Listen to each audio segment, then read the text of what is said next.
Hello, everybody. Welcome. Just gonna give everybody a little time to connect and get their audio going. Hi, Kathleen. Good to see you.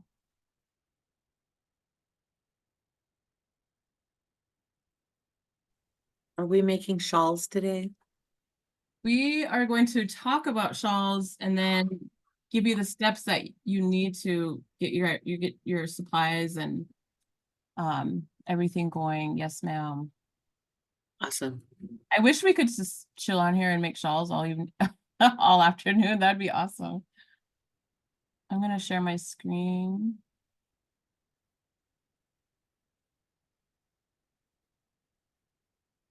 Maybe. Bear with me, please. Debbie is usually the one that she's the pro at this. I don't know if I would say pro, because sometimes the slides jump before it's time to go, but I do my best. Yeah, you do. You do a good job, Debbie. Give yourself more credit. Thank you, staff.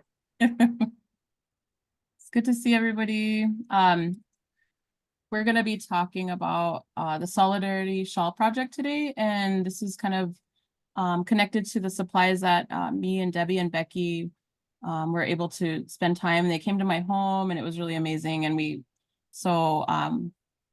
just wanted to bring in Christine Davidson, who's been with MUSAC for many years, and she's been working with that project for a long time. And she'll be able to tell you a little bit more, but I'm just excited to share space with you guys today and talk a little bit about where the project started and the meaning, and give you some ideas when moving forward with those supplies. And so with that, we will begin with our today's elders meditation of the day. Does anybody want to read it?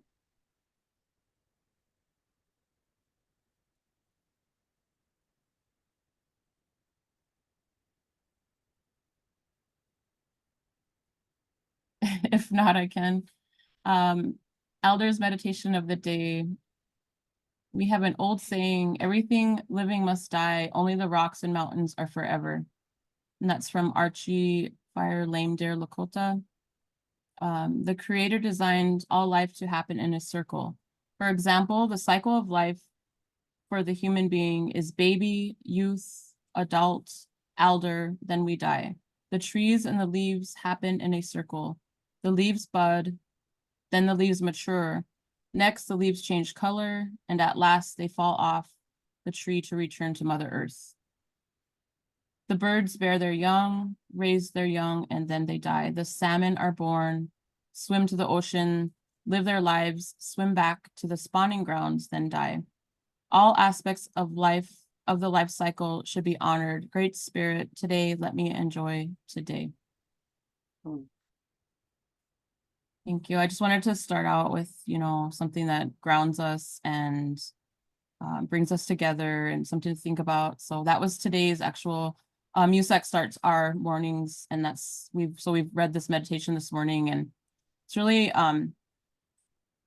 really nice to have that support with our staff, and that opening up that way every morning is something that I feel like all of us have really felt or feel blessed to have. And so I read these to try to bring that to this space and to help us connect and ground. And so yeah, I am going to hand it over to Christine Davidson. I'll let her introduce herself and talk a little bit more about the Shawl Project.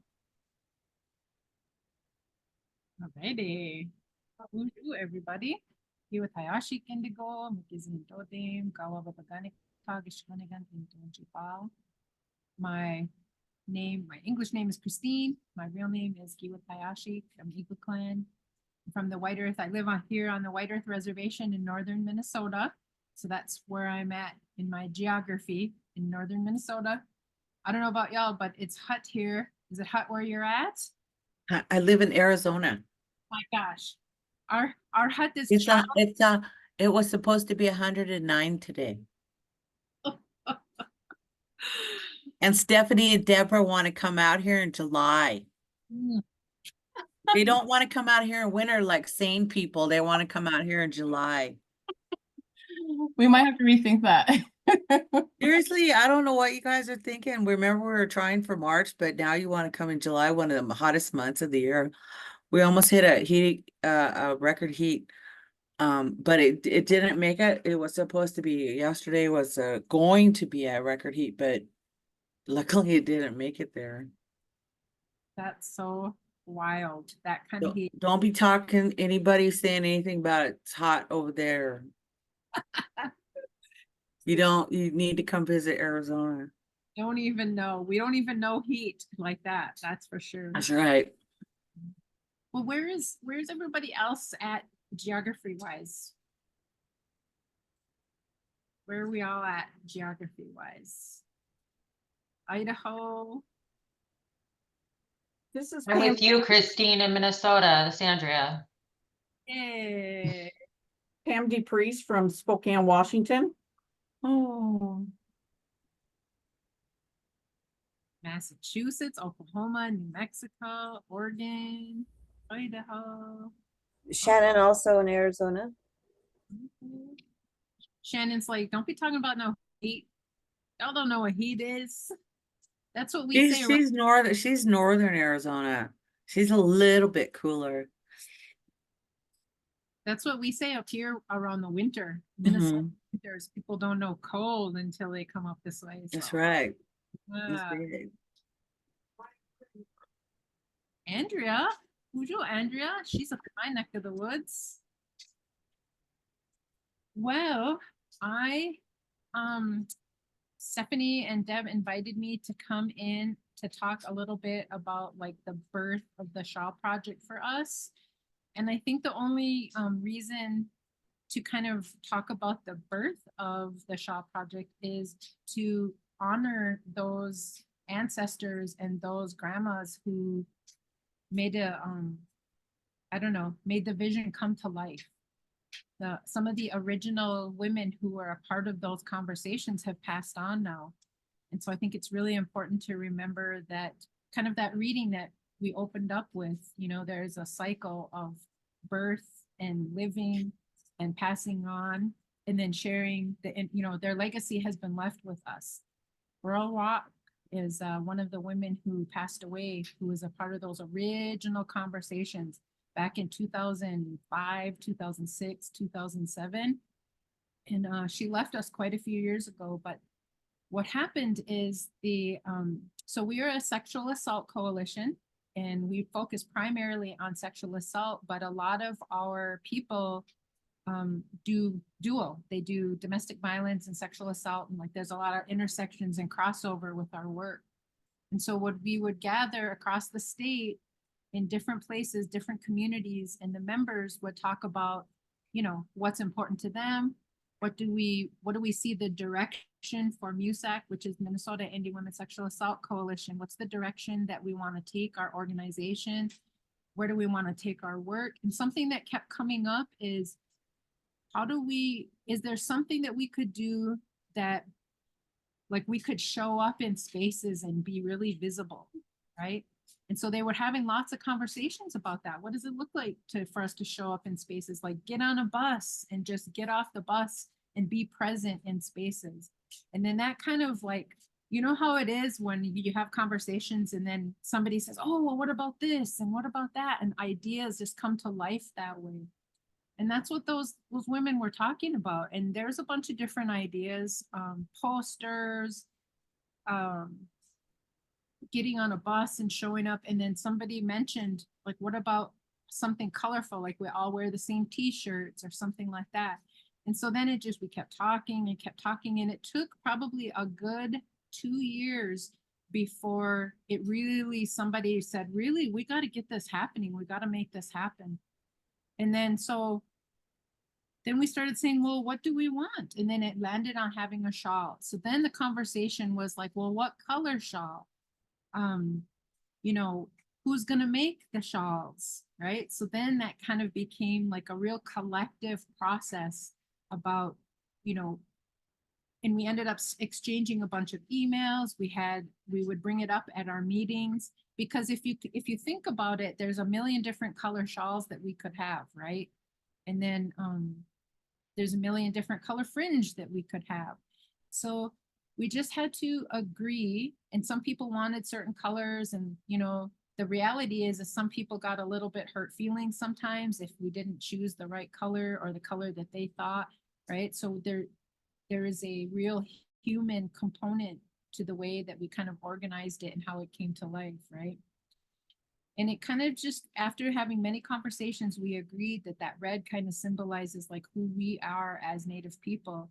But then with the purple and teal, that, you know, representing the sexual assault and domestic violence, this is the colors that we chose. So I think it's also important that it's not static or stagnant or like locked in. The shawls can be any color we want them to be.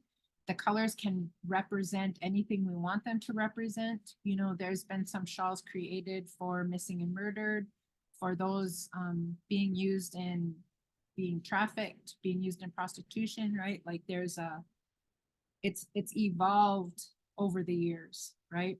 People have put their logos on the back, or they have put, you know, the tribes in their state around there. They've had different designs across the bottom. So it's not that, you know, there's any rules to it. This is just the birthing of it, right? And then we had to have conversations about who's going to pay for it, because it costs a lot of money to buy fabric, right? And who knows how to sew, because not all of us know how to sew, right? And so what ended up happening is we would gather in places, and then somebody would say, well, I know how to sew, or, you know, I can figure out how to cut the fringe. Or they would have, some people would come with a wooden board that was the right size for the fringe, and then teach us how to wrap the fringe around the board, right? So like everybody had like a little different skill set or a little different technique that they could bring to the group. And then those first times organizing around it, it was just on donations only. So somebody was able to give $20, or somebody had an old sewing machine laying around. And so then, you know, we just would gather. We would have shawl sewing parties. And the first shawl sewing party that we got together was on the day that President Obama was inaugurated, or that he was selected as the president. So we had like a little cake and a TV, and we watched it in the office. So it was just kind of fun, right? And what we ended up finding out is that the shawl was like an entry point to so many different types of involvement. People could self-select in how they were ready to get involved in being highly visible around sexual assault and domestic violence. Because you know, if you think back in the day, people were much more quiet, and maybe that's not accurate, but in my experience in our community, people weren't as vocal about it as they have become now, right? This was like barely, you know, definitely pre-social media. I think there might have been MySpace back in those days. Oh, I never even had the MySpace business, but we certainly didn't have Facebook. You know, we were just kind of figuring out listservs and how to communicate through the listserv and stuff like that. And so much of our stuff was done in space with one another. So yeah, we would just get together and sew. And then we had to have conversations about who was going to wear the shawl. Would we allow non-natives to wear the shawl? What about men who wanted to demonstrate their support for people who have experienced violence? We had to have a lot of sort of philosophical conversations too. And some disagreements. You know, some people felt that non-natives should not be wearing a shawl to represent us in those spaces. And so we said, well, how could they support? How could they demonstrate their support? So we made little small wraps that they wore over their arm. So it was still the same colors, but they wore it over their arm to be respectful that those shawls mean a lot to us, right? And then the men folk, you know, how do they fit in? So we ended up creating some armbands with the purple and the teal ribbon on their arms. I don't know if we have an image of that, but you know, they were able to stand in solidarity with us in that way. So yeah, I think that that kind of is like the early creation and conversations and sort of challenges that we had with bringing this to life back in those days.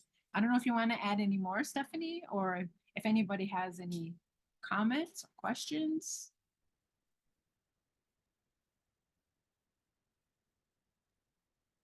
I don't, Christina, oh, sorry, I just have one question. So how did you come up with the teal and the purple for the fringe? Yeah, so this was a collaboration with Mending the Sacred Hoop, or the Sacred Hoop Coalition out of Duluth, Minnesota, and they do primarily domestic violence work. So they have coalition membership just like us. So they work with the domestic violence advocates in the area. And then MUSAC was working primarily with the sexual assault advocates in the area. And we would meet separately, but we also met in each other's spaces all the time back in those days, right? Like we would attend their meetings, they would attend our meetings, and we wanted a way to honor and acknowledge the many ways that we experience violence. And so somebody mentioned, well, purple represents domestic violence and teal represents sexual violence. So could we use that color fringe? And that's how we landed on it. It was just, you know, somebody in the room tossing out that bit of knowledge, and everybody said, yeah, you know, I like that. We like that. So it was a real collective. It wasn't consensus. It wasn't voting. It was really about a discussion until everybody felt good about the choices that we were making. Does that help? it helps me. Yes. I've never Oh. done the shawls, and so I've seen them all over. Like I see them at our powwows, when I worked with Carmen at Native Women's Society of Great Plains, and you know, and then in the walks that you guys have in Minnesota, and so it's just awesome to like have a little bit more background of like kind of like you said, the birth of it. So I really thank you for that. Yeah, I think it's really important to like think about, for us, we just saw it as such a beautiful entry point, because sometimes people aren't ready to be like, yes, I am a survivor of sexual assault or domestic violence or trafficking, and they're not ready to be vocal about it, but they also want to be a part of something that shows our strength and our solidarity, right?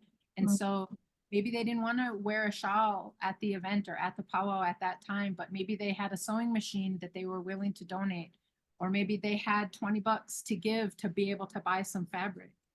Or sometimes they had a coupon and said, hey, I got this 50% off coupon, go ahead and use it to go buy some fabric, right? So any way that somebody was able to contribute to the whole was meaningful, and it still is, and that's how we still function today, right? Because it, you know, we'll go through the shopping list and it's a lot of money. You know, each shawl might be, if you were to cost it out, it might cost about $20 per shawl at the end of the day, you know? So figuring that out too was a part of the process. Right. We actually, so I know that there's some people that are programs that, like I said, I see the shawls and I see pictures still, people doing it. And then I see like newer, you know, like, staff or whatever that may not know a lot about it. So we know that TSAS like really has a varying, like people that have been here for 24, you know, many years. And then we have like some new advocates that just started the other day, which I'm really happy to know about.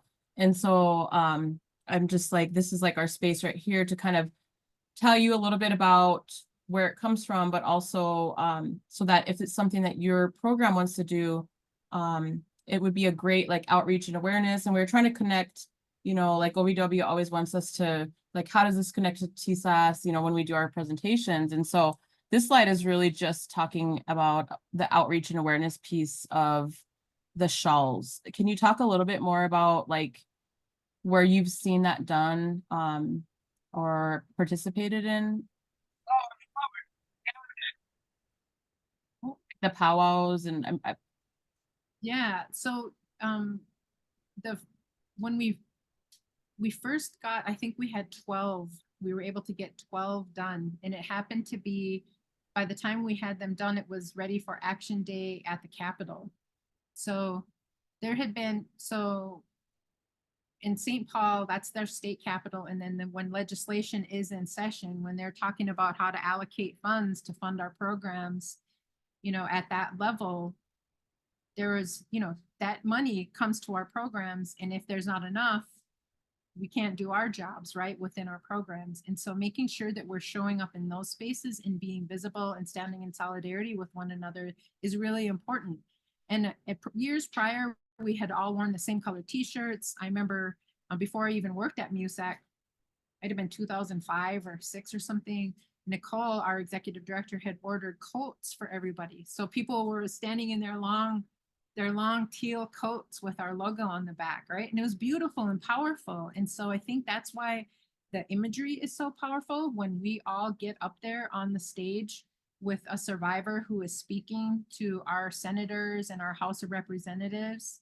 It's a really powerful feeling to be surrounded by everybody standing next to you in a shawl, right? That sea of red is such a powerful visual.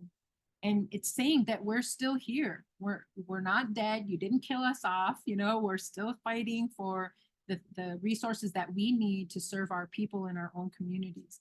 And that was our very first time like showing up all together with those shawls. And then we started heading out to powwows or showing up at marches. Like so we had every year at our annual statewide conference, we have a powwow to honor survivors. And so one of the things that we do is that we ask for an honor song to be sung for survivors of sexual assault, domestic violence, trafficking, missing and murdered. And we created a cheat sheet, basically, like a template that an advocate can use to either, if somebody hands the advocate the microphone, they would be able to talk about what the shawls are about, how, just a couple of bullet points that they can bring up. Or they can hand that sheet to the MC and the MC can talk about it, right? Like thinking about the way that violence has showed up in our lives throughout history, right? Rape is a tool of war, the boarding schools, the silencing and separation and removal of our children, like all the ways that violence kind of has been systemic in our lives, and standing up and naming that was really powerful in those spaces. And then in the invitation to say, come in and be visible and be present and be proud of who we are, like you were welcome in these spaces. Come and honor the people in your lives that have experienced violence. And so it's just a powerful way to be in community with one another, I guess. And Bernie's talking about, they do a shawl ceremony at the conferences, displaying the different colored shawls on the chairs to honor those who survived DV, SA, child abuse, Two-Spirit, and MMIWs. So yeah, that visual representation, to take time to honor all those things, are really important, right? And then we take them all over. We've taken them all over the country, actually. We just pack them up in a suitcase and show up. Hey. Now we have probably about 30, maybe about 30 across the organizations here in the state. The more that we have, the better. The more places that we can all show up. It's a powerful visual representation, right? I don't know. Did that answer the question?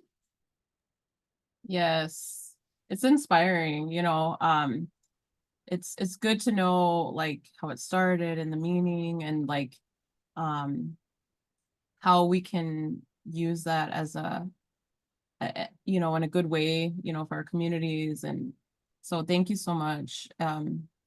We actually have one of our TSAS grantees that offered to show some of their shawls and talk a little bit about their experience with it. So I'm super happy to first to introduce Serena DePaul and Rochelle Andres. I'm sorry if I didn't say your last name right.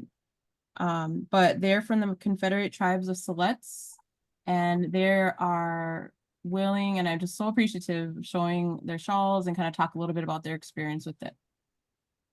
Thank you, Stephanie. Thank you. I'm Rochelle. I'm Serena. So I'm gonna be the talker and she's gonna be my little model in the background while I'm talking. She's really good at it, so I'll be the we're gonna badass. let her model.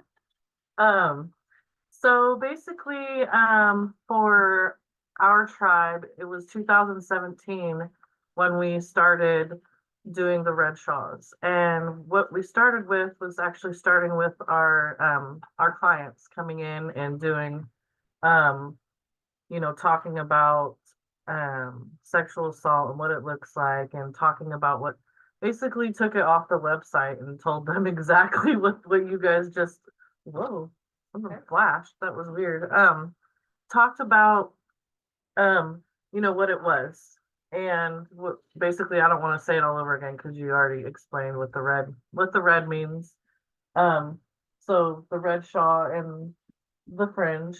So right about now we have 50 of them that have been made. And what we do with them, and then we also have the armbands too that the guys wear when they dance too. So we have about 50 of them made, and they were made by different survivors and people who have come in and then just given it back to us we do them at our powwow. We have a special. We've done the special now for, well, there's a couple years of COVID and no powwow. So I would say 4 years, 5 years at powwow.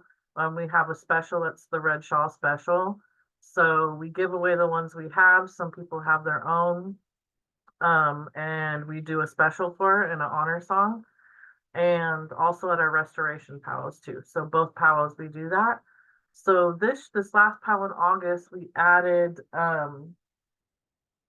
some shawls to split it up in honor of each of our people, our different groups. So and the cool thing about these is we asked different survivors who were a part of these groups, so this will be our two-spirit shawl, and one of our two-spirit people who have been affected by sexual assault made it and then gifted it back, and also got to wear it at our powwow in the line with the red dresses.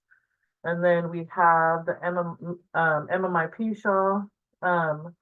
Same thing. We have a tribal member who has been missing, a family member now for 3 years.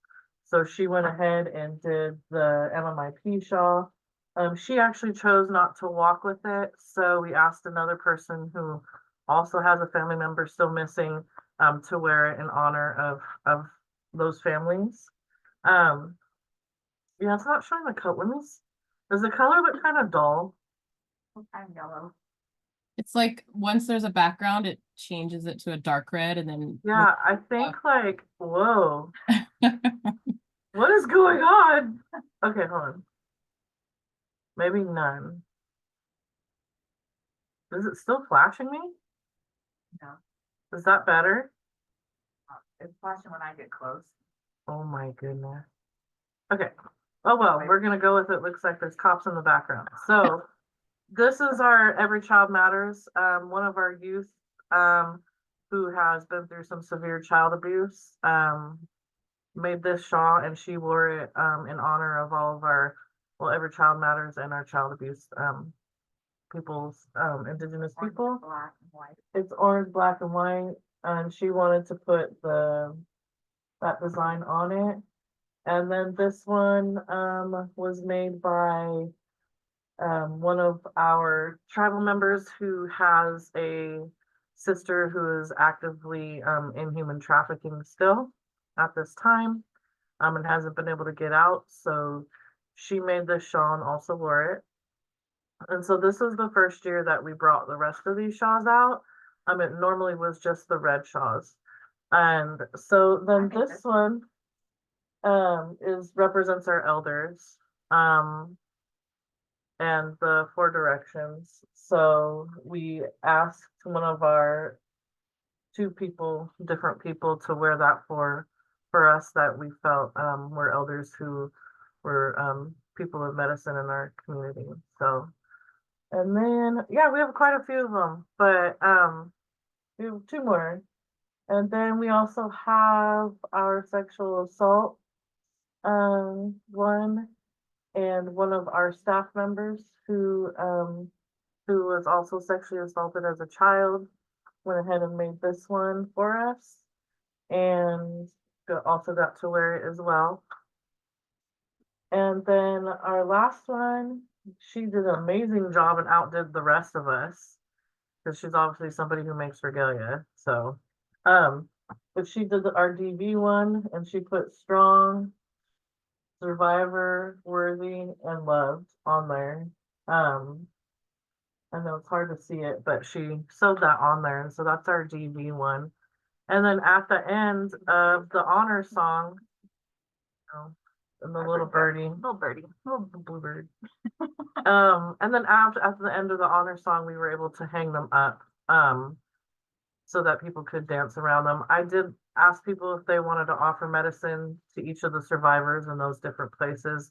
I think we got a little bit of medicine for one, and that was it. So we're hoping that that'll grow and people will understand a little bit more about what we're doing as time goes, since it was the first time we did it this year. But yeah, other than that, we actually do in July have like you guys did. So we say that we have so many kits available. If you would like a kit, to make one and return to the program for it, or you can keep it and wear it when you come to our different powwows for our honor songs. They can go ahead and do that, but we have that coming up in July because August is our powwow. So it's a really cool thing. People really, it's grown a lot bigger. We have a lot more women, and hopefully we can get more men out that come out when we do the honor song. So it's growing. And I remember like 4 years ago when I first did it, there was maybe 30 of us that came out, and now it's the full circle. So it's pretty amazing what you guys started, and we're really happy that Kimberly Lane has been with us with this program since it started here in Siletz, and it's super cool to see how far and big it's gotten. And this last powwow that we had, it was really amazing. Rochelle was reading off and presenting which each of the shawls meant and stood for. And so we were out there and presenting each shawl in each different group. And then when we turned around to start the circle walk, there was a woman standing in each of the corners with a red shawl on, and I just had I didn't even know they were there, and I just got goosebumps again, full body goosebumps. And it was just such an amazing moment. We had such a beautiful, large group of people that came out and walked that circle with us, and it was absolutely beautiful to see the support and everyone that's just put in their hearts and their time into making the shawls and being able to share that with the survivors too. And it's definitely becoming more talked about here on the res because of that. And so it's just been such an honor to get to also pass these on, what we've learned from you guys too. So thank you for that. I forgot about, yeah, that was beautiful. It was They were beautiful. a couple elders who came out, so they were in each direction waiting for us to come around and then stepped into the circle with us. So. Got full body goosebumps again. And that was It this so year. cool. Like I said, people are now expecting it every time they come to our different powwows. So now they're expecting that honor song. So now we have a lot more participation. So it's super cool. And we got a lot more people asking questions, right? Like, what is that? What is this? You know, what does this mean? And just the outreach of it. Going to different outreach and education activities at the schools and different places and talking about them too. So yeah. It's a beautiful thing. So thank you for having us. Yeah, thank you so much. We have another activity here at 1 that we are doing. We are never having any downtime. So thank you for having us. Thank you. Thank you, Stephanie and Deb and Christine. Thanks, everyone. Thank you so much. Oh my gosh, like you literally made me tear up just now. I mean, you know, when you see things like come full circle and then you just like those goosebumps you're talking about, like I was getting them over here. in South Dakota. And so yeah, I really appreciate every time you opened the shawl up and like talked about it, I literally like felt like the emotion behind it, the intention and like the spirit of it, the healing, like every time. So thank you so much, you guys. And I just I'd love to, I know you have to go soon. But I'd love to open it up for anybody to ask questions. Because I think it's like you guys, you know, we all learn from each other. And so like this is a good time if anybody has like if there isn't, uh, like any tips that you guys have for other programs that are trying to kind of get the ball rolling and get things going.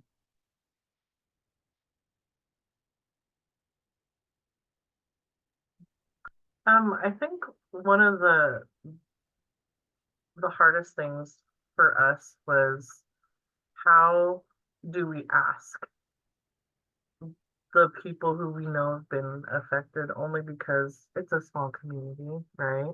Or because they've came to us and talked about it. What is the correct way? You know, that was something we had to sit and figure out, like, how do we ask them? So, you know, in a traditional way, for each person's different. So it was like, okay, so just making sure, like, if you want to do something like that, and I mean, you can make them yourself. So you don't necessarily have to ask somebody who's been affected by it to do that and put them in that situation. But if you do, just making sure, like, you understand what you're asking of them and that they understand what it means to you for them to do that for you, for your community, for the other survivors and people who are still being affected by it. So, Yeah, because it is a little scary to yeah. ask someone to wear a shawl that's, representing sexual assault. And, when we know, because we don't want to put them Oh, on I've been blast sexually in the- assaulted, yeah, you know. in the community. But Yeah. most people, I think, were really honored to Mhm. be able to do that. But it is, there's a lot of emotion behind the shawls and the heart that's been put into them too. And so it's a big ask, it's a big ask. So what I'm gonna do is we do have to go. I'm gonna put my email in the chat, mine and Serena's. If you have any questions or just any insights or something that you do that would be cool, like that we could also do, to add to it, please let us know. We're always like open to different ideas. So I'll put our emails in here and go ahead and shoot us an email. We would love that.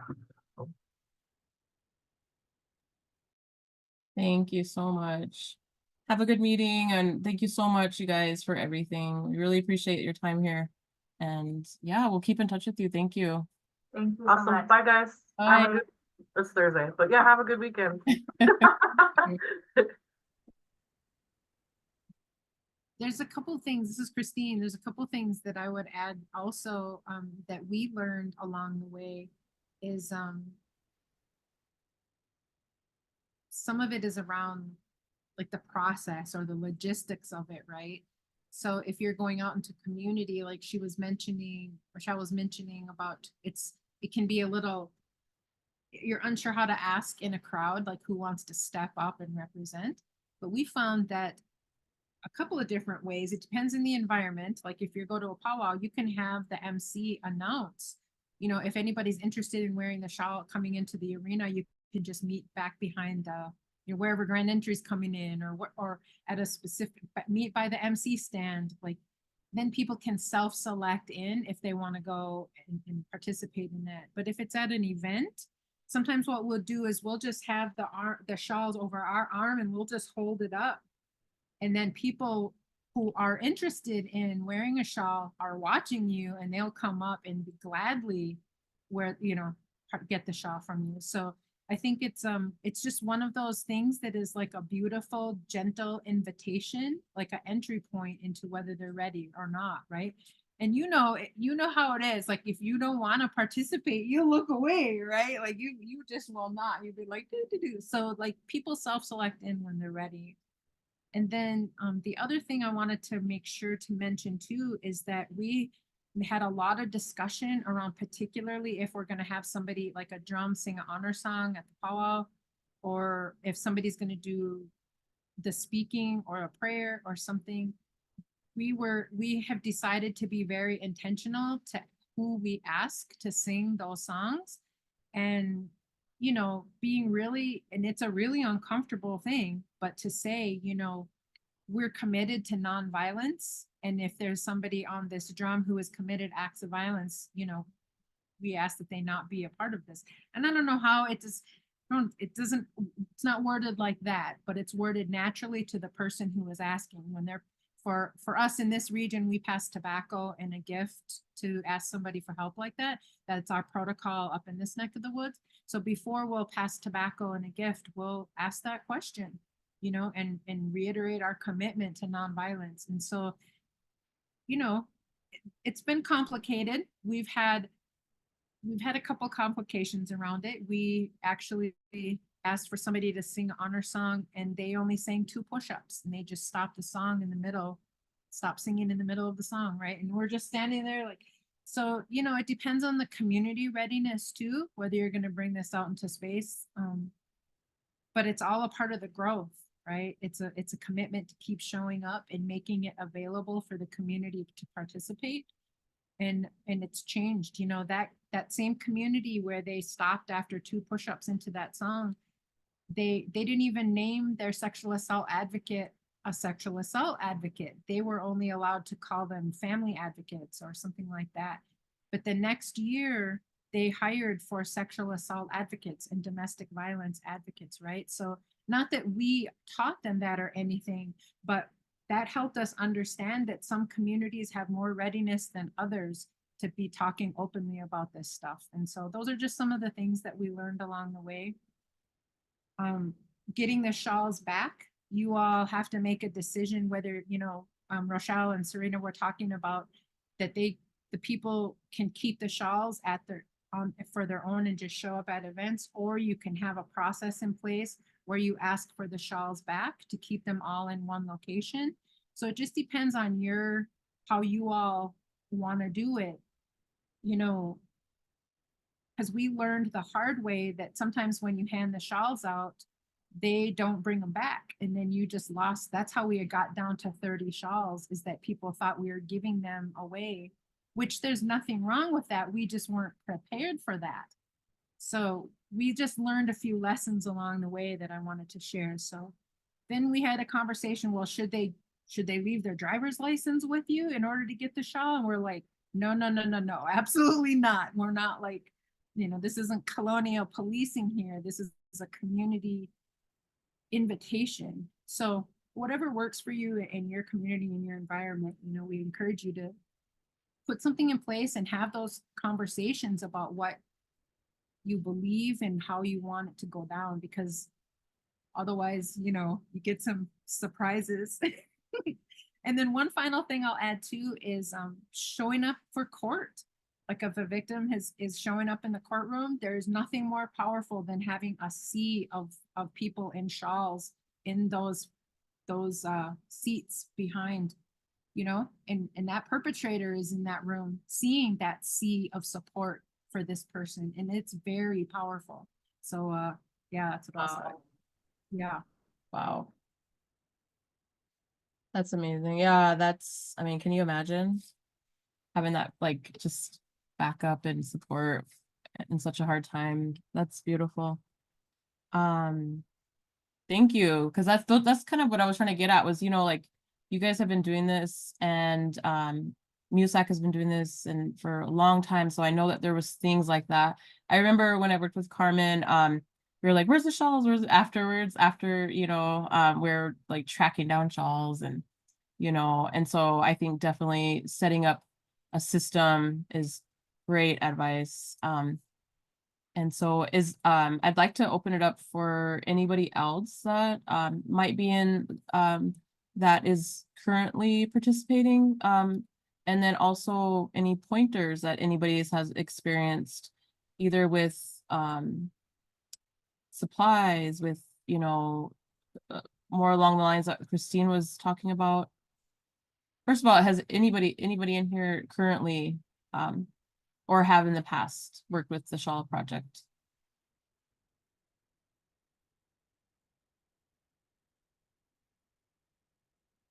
I have like this little fly that keeps going by me. Steph, I just want to say, like, um, I love, like the stress too, like when me and Steph and Becky were like cutting all the material and getting everything ready, and I'm getting it ready to send to, you know, all you guys. It was very meaningful, and it was just some kind of peace to even be part, like getting things ready for the Shaws. Right. I agree, Debbie. It was really nice to like smudge, and my son was on check-in with Musak, and we had everything laid out, and he sang a prayer song, and it was beautiful and calming, and I don't know, just Yeah. having you there, you guys there, was really nice too, and just spending that time. Yeah, like it was, and I forgot about her son, like Kai, he was so great. Like, we smudged while we were doing it. So all of you guys have all that good energy that we had good intentions when we were preparing that for everybody. Yeah, everybody should have, every program should have received enough for 2 shawls. And so please let us know if you haven't, or maybe they might have we did send out a list for, you know, trying to get them to you as safely as possible. So yeah, we we did send in there, also kind of, what Christine was talking about, like kind of instructions in a way, on how to, you know, if you want an MC at the powwow to present that, and you know, so that's also in there if you're able to open it up and look. And then yeah, so there's also directions, and then these slides right here, we're going to be sending out after, I'll send them out today after the meeting. But at the end, there's links of because I'm gonna be straight up, I am not a good sewer. Like, I've broken 3 sewing machines at this and so we had like Deb trying to help us, and we were gonna try to hem everything, and we're like, oh my God, what do we get ourselves into? And so there's options too, like even the fabric. We were expecting, I was expecting like the heavier, you know, like, to me it's like grandma material. I don't know, it reminds me of the pants that they used to wear back in the day.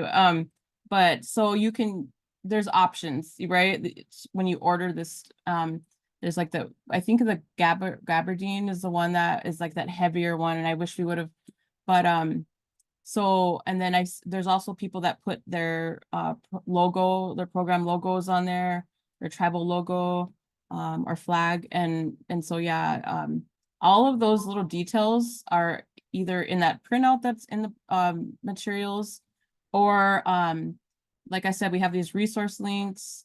I found somebody on YouTube that really explains like doing the shawls, like in really how I could understand. And so she's on there, the tutorial. And then yeah, so the link to Musak, which has everything listed out on our website. But yeah, that's kind of really what we're here today, is to try to maybe spark something if this seems right for you and your program and community, and or if it's something you haven't done in a while and want to get back into. Does anybody else have anything, Deb or Christine? This is Christine. I would just add that, you know, even to sit around and make the shawls is such a powerful time, because you can laugh, you can visit. People just end up talking, right? So even if they are not, you know, interested in disclosing or anything, it's not about that. It's not about disclosing the violence. What it is about expanding the circle of support around somebody. So Right. just knowing you're in that kind of sacred space, and then of course we all know that doing something with your hands is so healing and helpful, and kind of takes the, I don't know, takes the pressure off this, you know, having to be present, because you can just, you know, that's how our brains and our spirits work, is, you know, when we're busy doing something. So it's just a really beautiful time to be in space together. You know, think about having a little potluck with it, or, you know, having a little food or something, tea or something like that. It's a real good entry point. And then when they, you know, you very rarely can sit down and make a shawl from start to finish. So it's not about that. What it is about reconvening a few times to be in community together that is so powerful about supporting survivors, right? You know, and there'll be times that somebody's going to have a heavier lift than others. So be aware of that, that the person who knows how to sew or the person who is familiar with whatever aspect, that there'll be a heavier lift. But the idea is to share the load of all the requirements to pull this off, right? So who is really good at just walking up to the, you know, to the powwow committee and saying, hey, we want to get on the schedule. You know, some people are, they're not into that. They don't want to be the one to go up there. Or some people don't want to organize this particular thing, but somebody in our group has that skill and that passion to be a part, to take on that role, right? So it's just like this really good way to find those entry points for that skill development, that circle of support, all those things. Thank you. I think if or let's open up, maybe somebody has questions, comments.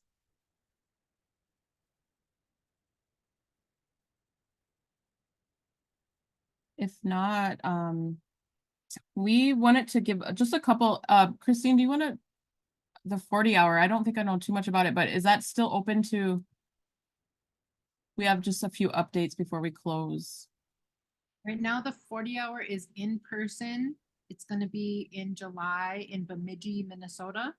So that's a smaller community in northern Minnesota. So you would have to fly into Minneapolis, probably fly into Minneapolis and then take a smaller flight into Bemidji.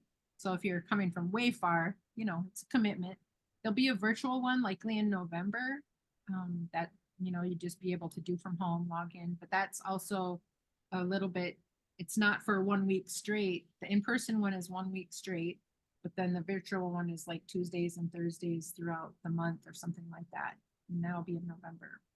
But if you're interested in coming to Minnesota, Do you have a flyer for the in-person one? what were the dates again, Kathleen? I think she's asking if we have a flyer. Yes, there's Have a draft. Sorry, this is Becky. Just because we're getting the I was trying to send y'all the link on our website. We have the draft flyer on our website and on our social media, but we don't have the registration link live yet because we're finalizing the hotel block. Oh, that's But- fine. I just want to see the draft flyer. So I go to the MISAC website. And it's under events. Yep, I was just gonna pop it in the chat. I just got distracted here. Okay. And what was the name of the city? What was the name of the city that it's at? Bemidji. Okay. I'll look at the website. I'm not even gonna try to pronounce it. Yeah, and I think the only really other update that we have, Deb, is and we've been getting quite a few questions also about the 2024 solicitation. We haven't heard anything back yet. But as soon as we do, like, that's going to be like the first email out the door that morning, you know, as soon as I know or we know anything. So we, just to let you know, because we've been getting a lot of emails about that. We're waiting for any updates from OVW on that. And then the other thing is our save the date should be going out next week, hopefully. We're waiting on approval, and I can give you the dates, but like I said, this is all pending OVW approval. And it's for the 2024 TSAS Institute. It's going to be at September 24th through the 26th. Where? At the Talking Stick resort in Deb, help me. Scottsdale. In Scottsdale. Scottsdale, Arizona. Yep, there you go. We just Okay. love, we just want to come to Arizona, Kathleen. That's just it. But yeah, But I think we might have to rethink that July thing. Steph. what's that? It's 109 now. I think she's trying to say she's hoping it'll be cooler then. You're cutting out. She said, I think we're gonna have to rescind the July thing because it might be too hot. Oh, I know, right? You got me thinking too. Becky, didn't you just get back from Dublin? September's gonna be hot too. Yeah, I put it in the chat. I was just there this last weekend too, so it's a dry heat. Isn't that what everyone says? It's a dry heat. We It's sat a fire heat. it was warm, but it was beautiful. And we went to a concert at the Talking Stick Amphitheater. They just renamed it, I think. So it was beautiful. I love it in Arizona. So Awesome. Yeah, like I said, I will be or Deb and I will get that save the date out as soon as it gets approved so that if you guys want to start making plans, but if you want to just put a placeholder, that is the dates, August, oh no, excuse me, September 24th to the 26th. Okay. All right. Thank you, Christine. Thanks for jumping on, Becky. I didn't even see you sneak in. I was just listening to Christine. And What's that? the only, can you hear me? Can you hear me? Because the only thing I wanted to say is, everybody knows that you can send 2 people to the TSAS in Tutu. Yes. Yep. Deborah, I believe that you were gonna send me a tentative agenda for July. Yeah, we haven't worked on that yet, but we will. Well, we're gonna set up a Zoom with you next week, Oh, okay, so we okay, can talk okay. about all that. Yeah. Okay. Send us your availability. I sent you an email. Oh, yes, I'm sorry. Yes. Thank you. Okay. Guys. Thank you very much. Bye. Bye. Have a good one, everybody. Thank you. On Oh, Kiana. the Arizona thing, the Institute. So my advocate currently just put her 2 weeks in, so I'm gonna be scrounging for an advocate, but I was wondering, I do work closely with an OBC program director / advocate. Would she be able to take her place if I don't proceed with hiring an advocate? She does deal with sexual assault too. Hers is the victim services program, the tribal victim services. So I wasn't for sure if I would be able to take her or if I have to, do a GAM and all that. And if she's got to ask for approval too. I didn't know if that was possible. We can actually talk about that if you want. We could set up a meeting and talk about that next week. But I think if you could try to put her somehow in that grant until you'll hire a full advocate, Mhm. then you would be okay. But Okay. if you want, like I said, we could talk about that next week. Awesome. Yeah, for sure. All right. Goodbye, everybody. Thank you.